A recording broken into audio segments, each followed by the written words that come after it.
In the second movement, we go from opera buffa in the first movement, comic opera, to opera seria, more like Baroque opera, serious opera.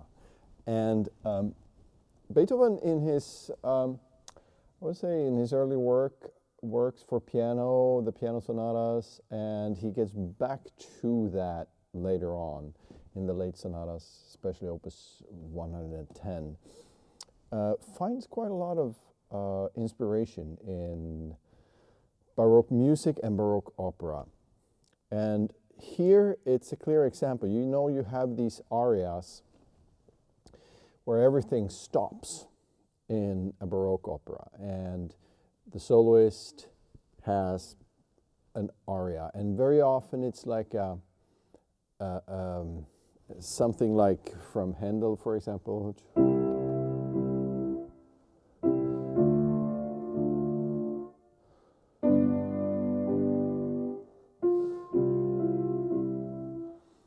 And we have that, and it's like sighs, like, oh.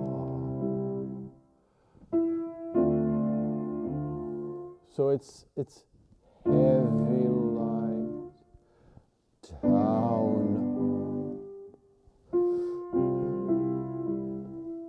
down, up. And you have that very clearly in the, is it the Opus 7 Sonata?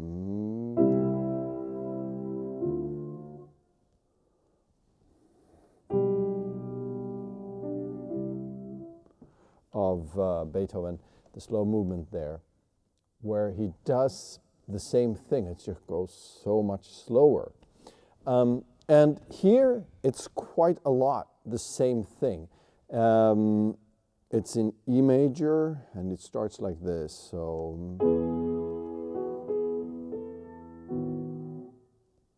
again, down, up.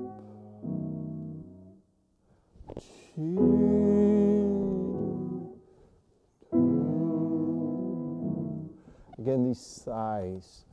And it also, to me, it has several things. It has lots of emotion with dignity. Emotion with dignity, something that maybe today those two are not really connected as much as we would like always. I'm not talking about music, I'm talking life in general. But emotion with dignity, so there is something very almost proud here. And it's not, it's a slow movement, but it does not yet have a very, very tragic character. The dark skies will come later in the movement. What is important here also, I think, is to listen to the rest, to the silence in between those. And even though I think that this should have a tempo and a meter, and it can't be completely free, I don't want to hear a pianist counting here. I don't want to hear and that, no. And I want to just hear stillness in that silence.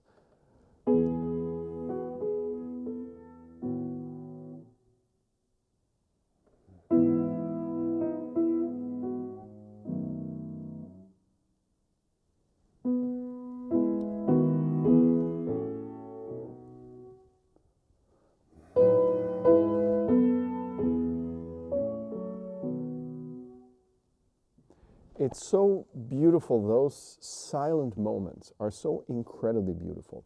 And what makes them even more beautiful is the phrasing of this that it's sort of a diminuendo, right? And also how you let go, how you leave the last chord here. You have to leave it with control. Not control that you are controlled and stiff, but that you are lifting it up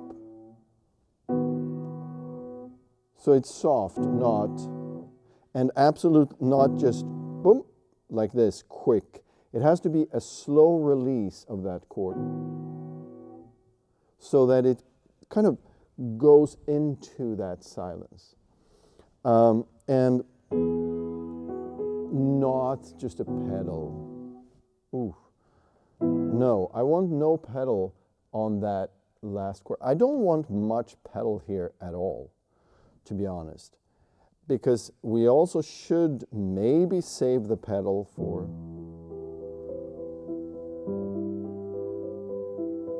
to make a color, to make a different color here later on. So there are a few things here already to think about, and think of technically that you are sinking down like we play chords. The thing is that you sink down like this, kind of in a this motion with your wrists, and then you have to play this with your fingers, but they are, think of a bow, a violin bow. He wouldn't go dee, dee. He would be bum, bum, bum, beam, beam. The bow would very nicely and gently touch that string. That's how your finger should touch here.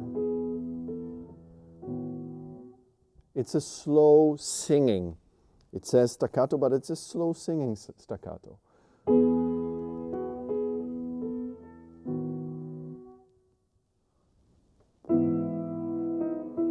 Same thing here.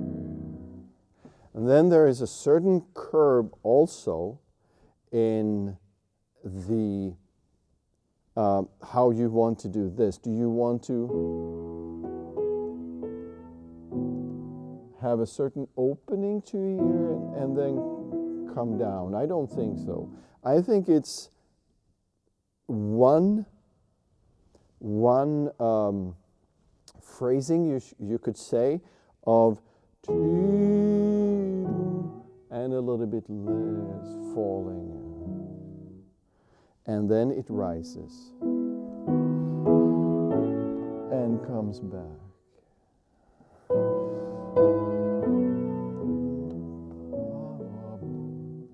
This must speak. It must speak. And that's why I believe that the spirit of this is really somebody who is singing an aria, a serious aria in an opera seria. So you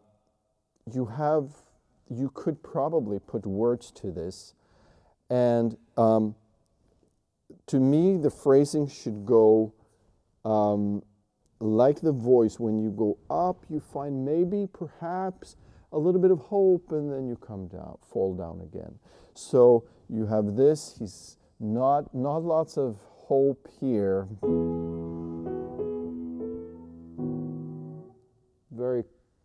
A lot of contemplation. And then now, some energy into the going upward, but he comes down.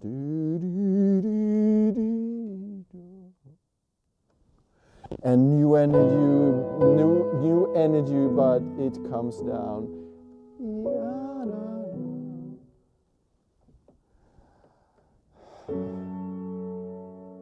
Minor. A different emotional color. I think that's the thing with storytelling in a slow movement like this, that it doesn't tell a story about exactly now happens that and that and that, but it's like different emotional colorings. So and those can be pretty delicate shadings of different emotional states.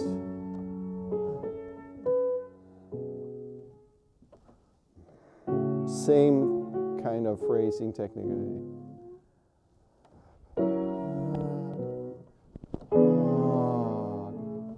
And again, he's telling this story about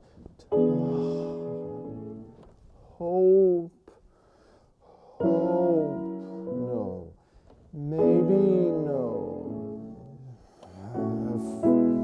Finds some strength.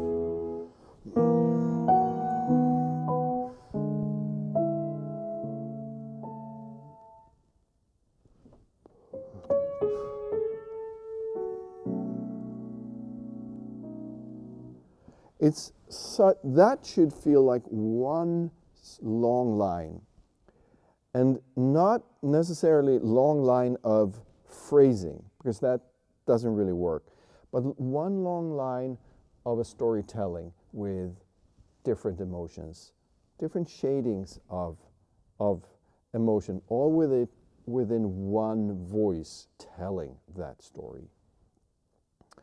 And you can do it a little bit however you want in terms of going forward and backward, but it gives itself, I think. Once you start a little bit down, right? Come up stronger and go back. Stronger and go back with a little tail of going up. Another color. Always listen to the silence. You see, I'm using almost no pedal at all. And now comes a new thing, which is size. Quicker. It's the same thing, actually. I said a new thing, but it's in a way it's the same thing. It's just quicker, so it has a little bit more of a slight bit of desperation in them, and they also go upwards. They go up, but a little bit of, how should I say, they give that irregular breathing. This is very, in a way, it's very comfortable, right? Here, it's more uncomfortable. But then it comes back to more stabilized. Again. Question. And he finishes. And I would really play this as much as you can without pedal. Don't drown it with some romantic style, sound-wise pedal. Dare to get those details of articulation in there to be heard, and don't blur it with too much pedal. I would say that it's really necessary to have a very clear idea of how technically you want to do this. With soft hands, what kind of weight are you using? I would say here you are using a bit of arm to feel comfortable, and then finger with palm of hand,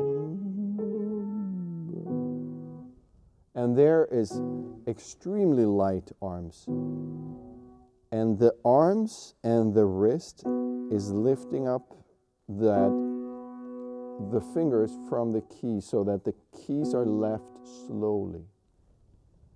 And then we hear that silence in a completely other way. So that's how to, I think, even here.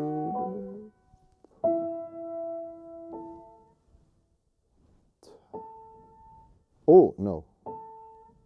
How you leave the keys are so important in the phrasing and in the how you leave those keys will determine the quality of those silences in between those sighs, Baroque sighs. Okay, so now we come to something completely different, and here is where we really can use almost both pedal, left pedal and right pedal. On Beethoven's piano, I suspect that he would use the left pedal there, and that left pedal went so that you used only one string and una corda, right? One string, and that string was not, as much sound in it. It almost sounded, I'm not going to say dead, because that's a bad word to use for a sound that is so special, but it muted the vibrations and the fullness of the sound, so it was almost like a whisper. And if you can try to create that whisper,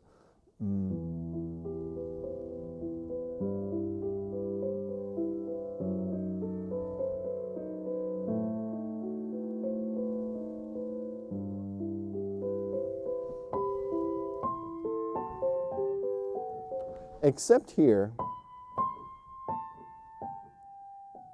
you have a little, all of a sudden from nothing comes this little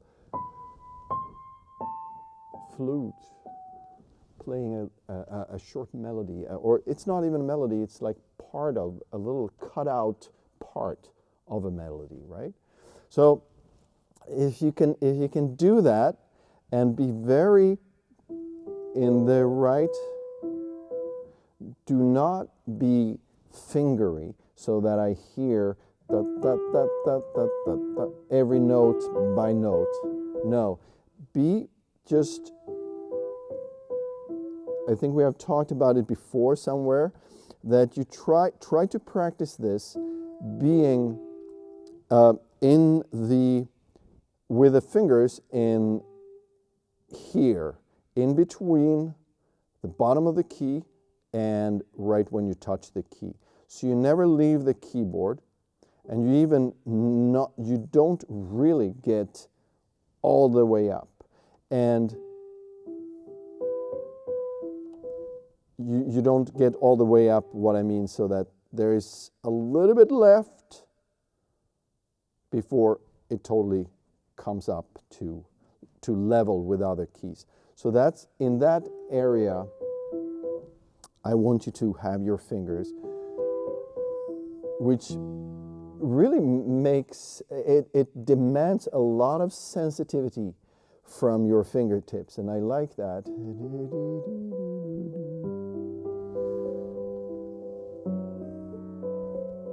Automatically they come alive.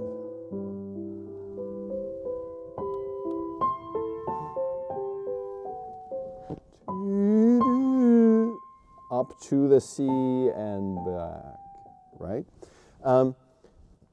This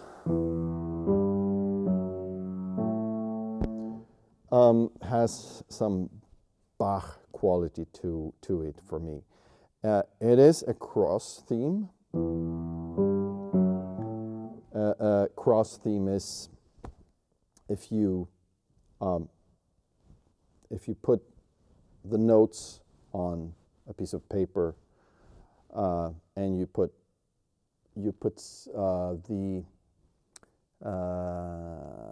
draw a line in between those notes and those notes, it creates sort of a cross, and that it was very symbolic in those days.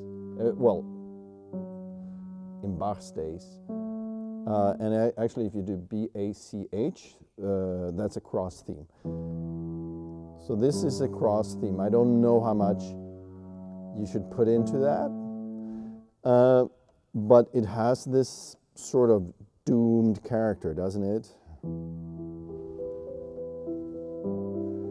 I would not be against using some right pedal, not to bathe in it, but to create something different in sound, almost like you move to another instrument. From this,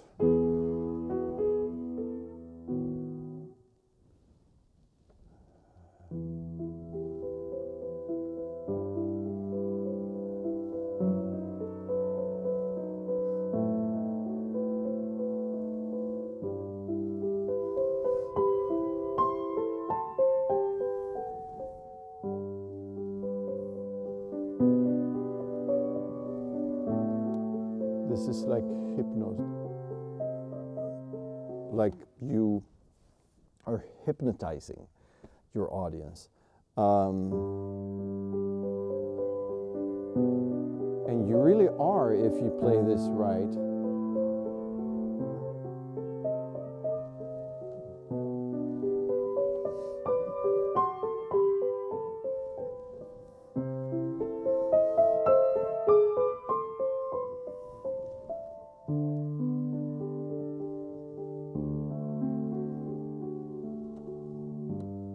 Now, it's really you can play this in different ways, I think.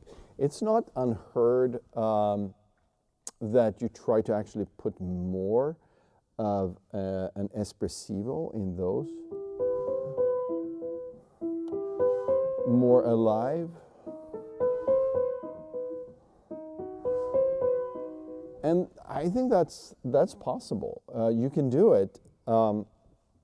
You can do it different ways. Who knows what Beethoven would have done himself? But it all comes down to doing it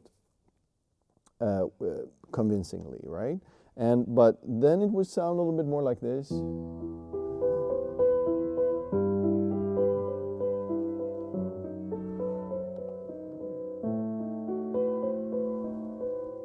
To me, it doesn't give the same mysterious magic character. And it also takes a little bit of a fire from this, which comes out as all of a sudden this espressivo melody coming out from these shadows. I like that. I like it better, but I'm not gonna.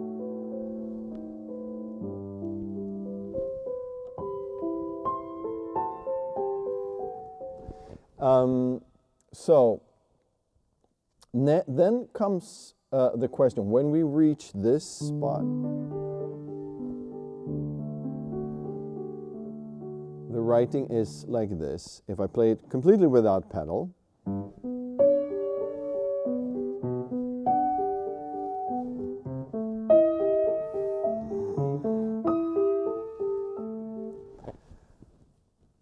so now I have to say that is not how I would like to play it.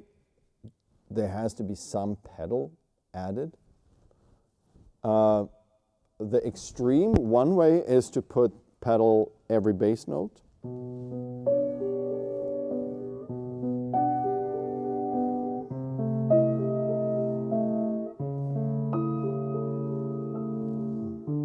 Which is not, it's not the worst pedal crime I have ever heard.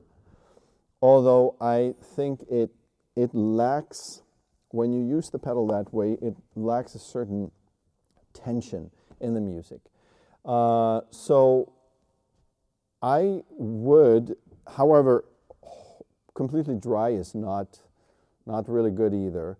So I would use some pedal. Oops, sorry.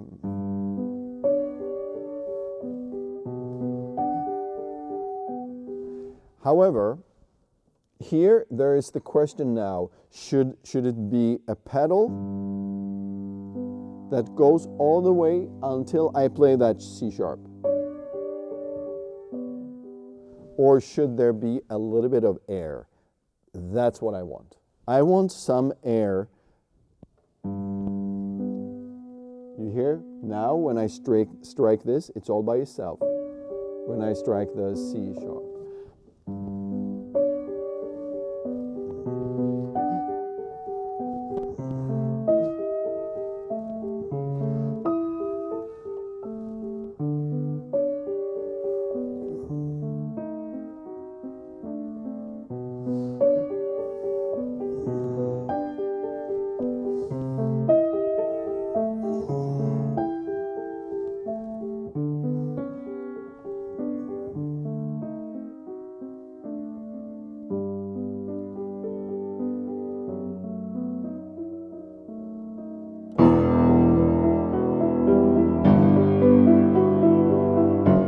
Okay, here we go. I think that the way to use the pedal there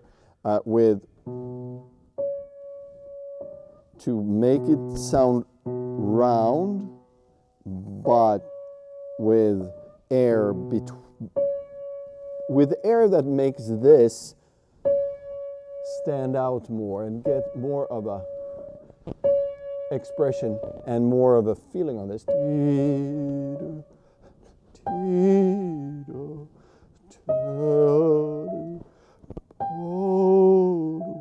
And here, technically,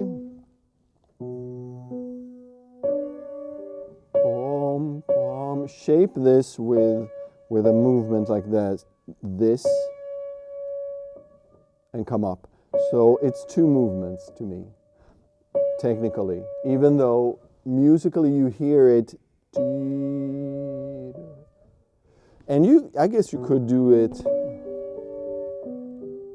like that too, but then you really have to not stiffen.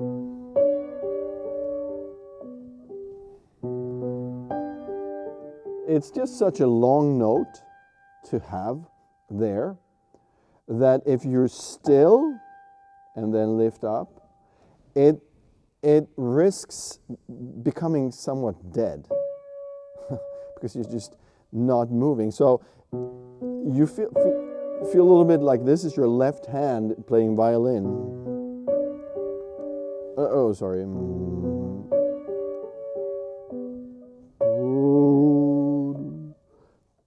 Move. So it's two movements with one round, around again, and up.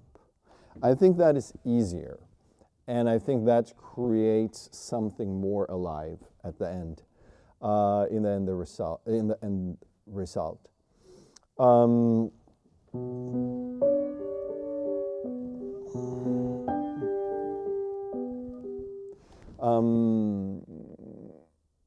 And so we get to this spot, which is fantastic. And don't give anything away here. So Horowitz said once that, which is a strange analogy, but he said that when you want to play forte octaves in the bass or chords, don't come from afar or something. Be like a boxer. Be like a boxer that, that doesn't show where he's going to hit. It's, to me, a slightly strange technical analogy, but here it works, I think. You have this. You don't want to make something big and warn people that this is coming. No.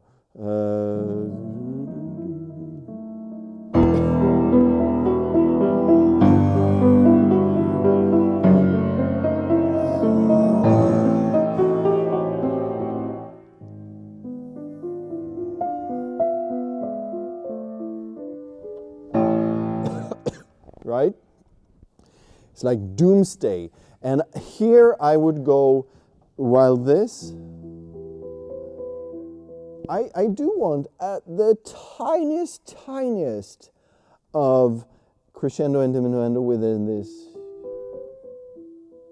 But it's so small, it's just so that it's not too regular and dynamic. or completely regular, just so you have a feeling of something emotional in there. But here you can really go with that crescendo and diminuendo.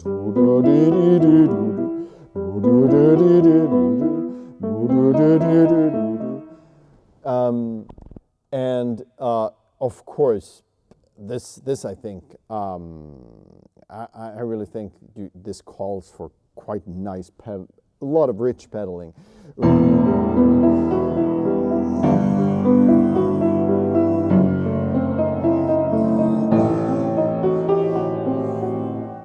This has the character of you are doomed, and then comes this. And this is interesting. You have this sort of picture, mental image, if you want, of the Orpheus and Eurydice, the story. I won't tell that whole story now. We'll get back to it in another movement where it's really, really present. But that story of destiny turning you down, destiny saying no to your happiness, and the human soul and the human voice is begging, and this is the no, no, no, no, and here, please, please, no. And what is interesting is that every time he uses this, which is also the fourth concerto is a variation of this, right?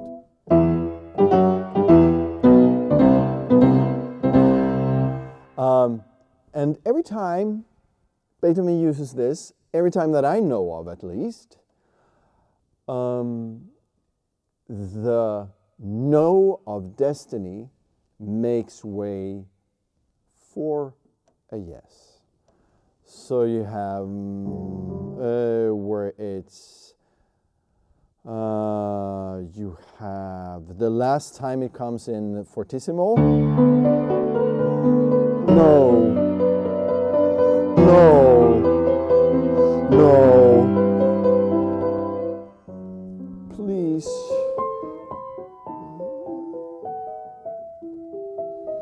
Okay.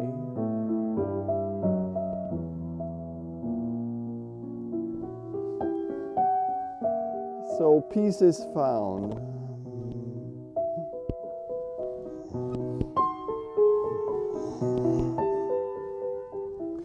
And things looks all of a sudden a little bit better.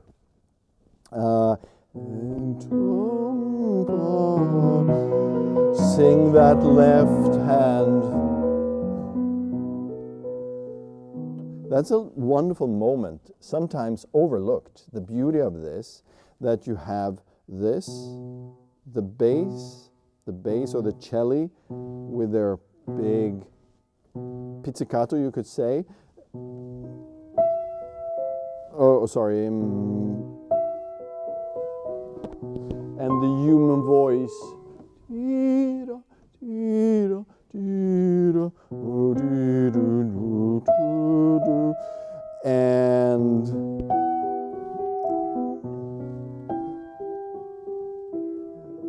And here, all of a sudden, all those cellis can sing.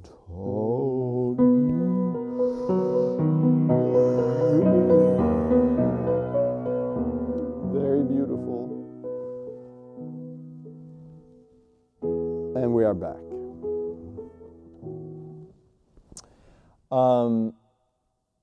And it's just a fantastic, dramatic, slow movement. And here is where the big drama is in this sonata.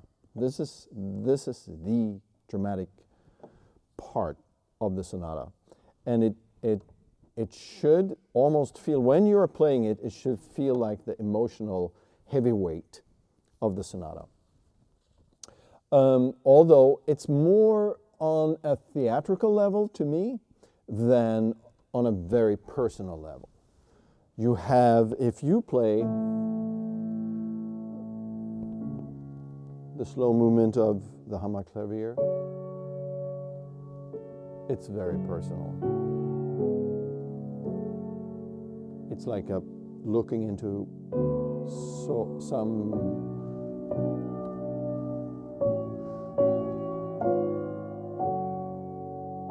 it's looking into someone's soul there. Here it has more of a story on a stage. Now, when you come to this, same thing as in the beginning, and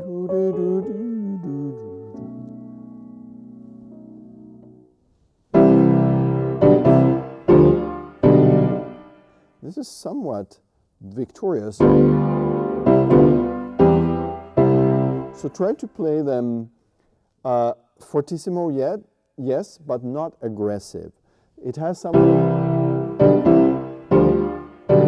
it's something new here, because every time you had something loud, it was destiny saying no. Now it's more life, the spirit of life taking its space.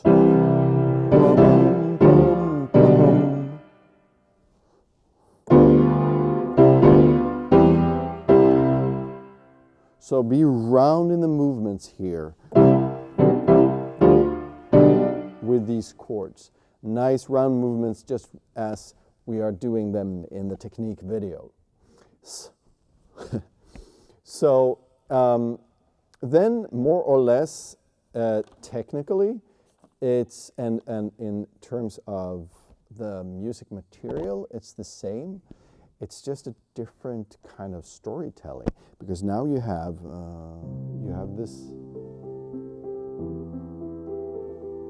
You have the same things technically to do, the same kind of phrasing, the same attack. It's just now everything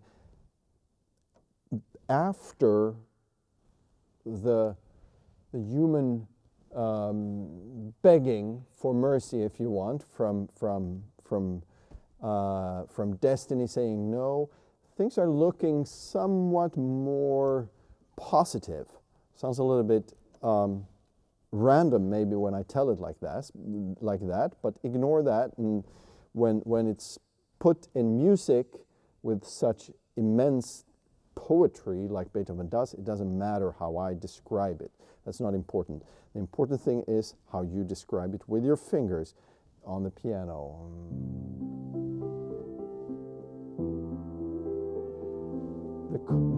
Again, the emotional color has gone from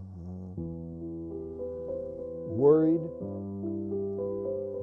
and anguished a little bit maybe, to this hopeful. It's the same person,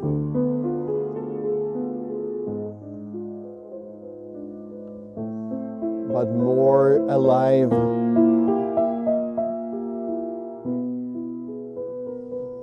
More alive and more positive.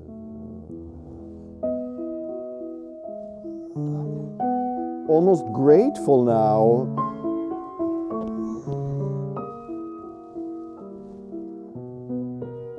It's so fantastic, isn't it?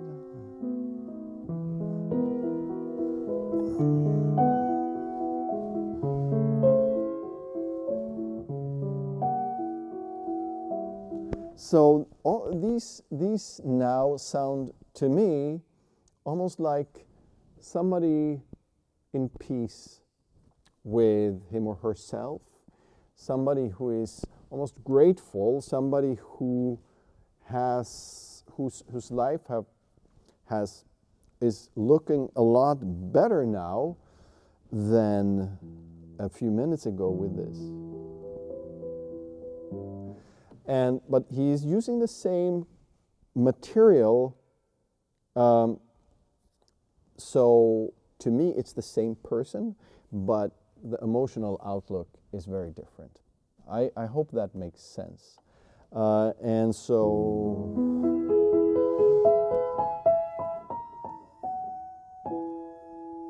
this is, we know when we hear this is the end, the beginning of the end here. This is the coda with a little bit of a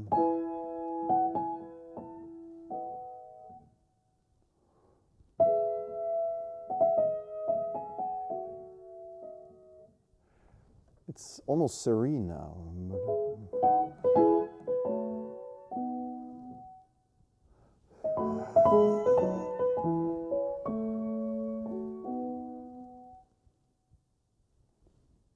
Oh, now? Very important moment there, or very important to not to grab that little shading of doubt that comes in, because you have this, things are feeling fine, and then ooh,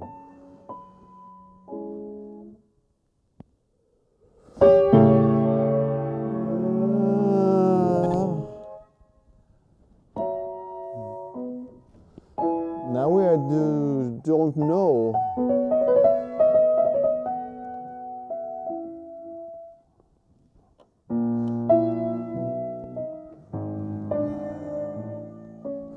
But here,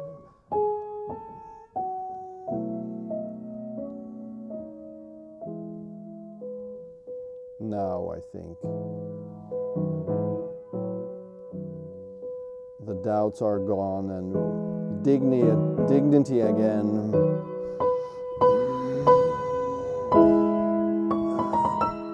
Proud.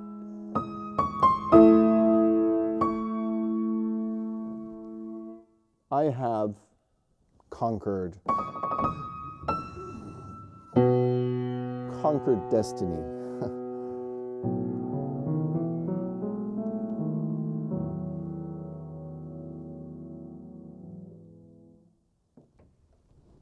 So it might seem to you a little bit silly that I sit here and play and I tell this story, but that's really how I see this movement. It's a storytelling movement. It's not storytelling in the way that, well, he goes there and then he picks up a stone and throws it and this and that. No, it's an emotional journey of someone, and that's the storytelling. And there it starts with this kind of dignified theme when you're not really sure where this is going, and then comes this big shadow of uncertainty and doubt and really things getting much darker there. And then comes all this drama with that person begging for mercy. He gets it. Things look a lot more, things look more hopeful. There's more hope, there's more light. But still, there are some shadings of doubt at the end. And which finally, he rises above those. And this is the final proud victory of this. Sorry.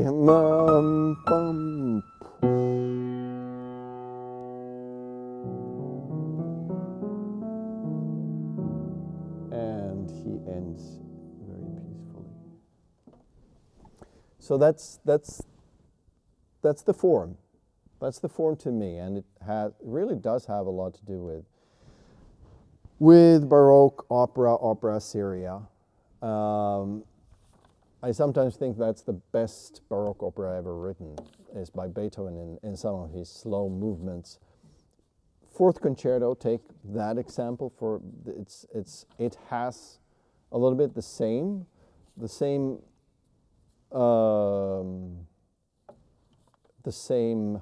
storyline, emotional storyline. There are two opposing forces here at play.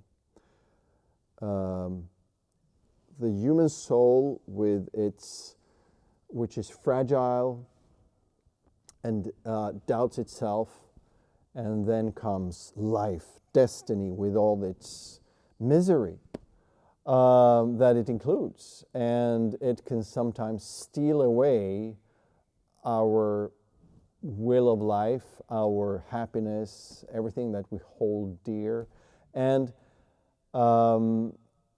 we have to conquer that, and that is a little bit what